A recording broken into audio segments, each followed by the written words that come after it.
وكان في طفولته طفل بس كان شقي شوية. وبعدين في الدراسة يعني كان برضو كل همه الكورة، فما كانش يعني منتبه قوي للدراسة بتاعته، فكان دايما ذاكر يا مدحت ذاكر يا مدحت.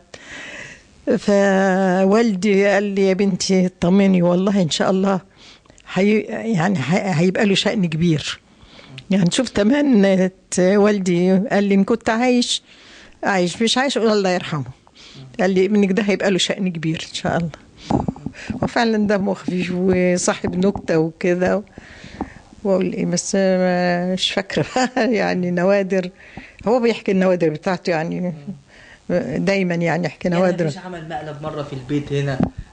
لا البيت ده كان بيت بقى قروي بقى، اللعيبة طالعة نازلة، وكانت يعني كانت بروستان يعني في الكورة ده على طول، يعني البيت مفتوح بتوع الكورة دي كلهم ويستضيفهم في البيت.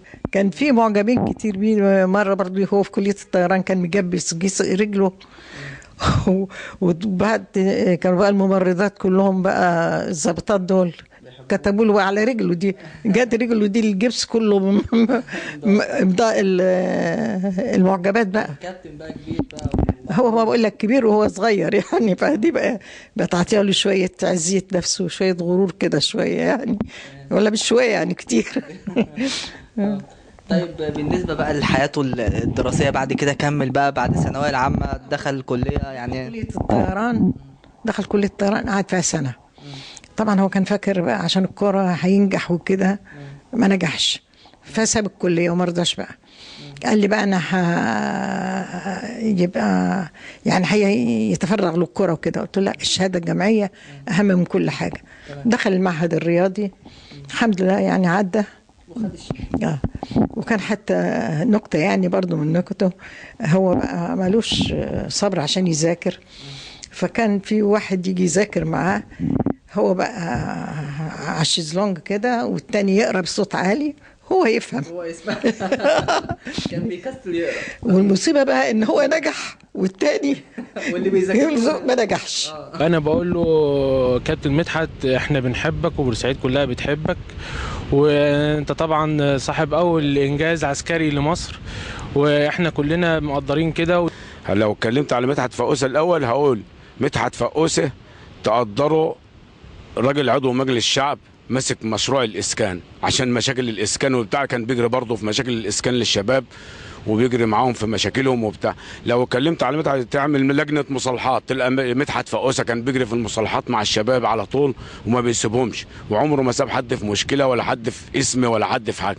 لو اتكلمت على مدحت في مجلس الشعب المجلس المحلي برضه هتلقى الكابتن مدحت فقوسة بيجري في المحليات وفي الحاجات اللي تخص المحليات، الاكشاك، المحلات اللي بتترخص اللي ما ترخصتش الكلام ده، هتلقى برضه مدحت فقوسة برضه عضو مجلس محلي. لو اتكلمت على مدحت فقوسة الكابتن يبقى حاجات كتير بينه وبين الكابتن مدحت فقوسة، الله يشفيه يا رب ويقومهن بالسلامه. بينه وبين مدحت فقوسة حاجات كتير قوي وحاجات ما تنفعش تتنسى. بينه وبين مدحت فقوسة كان اخ، كان راجل طيب، كان راجل محترم، كان مدرب فاهم طبيعه الفرقه اللي قدامه وطبيعه الجمهور، بيتعامل مع الجمهور ازاي وبيتعامل مع الناس ازاي وبيتعامل مع الفرقه ازاي على قد امكانياتها وعلى قد ظروفها. مدحت فقوسة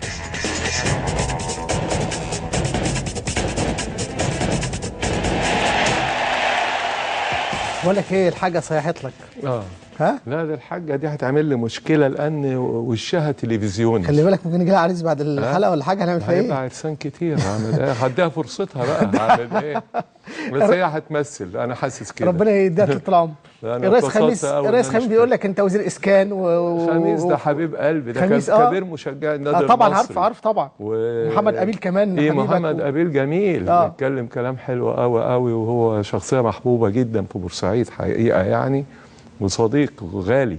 احنا طبعا بنشكر جمال عمار واحمد وجيه على التقارير دي، ولسه معانا كمان تقارير ثانيه جايه كمان من بورسعيد مع نجمنا النهارده كابتن مدحت فقوسة على الشط بقى وشط بورسعيد.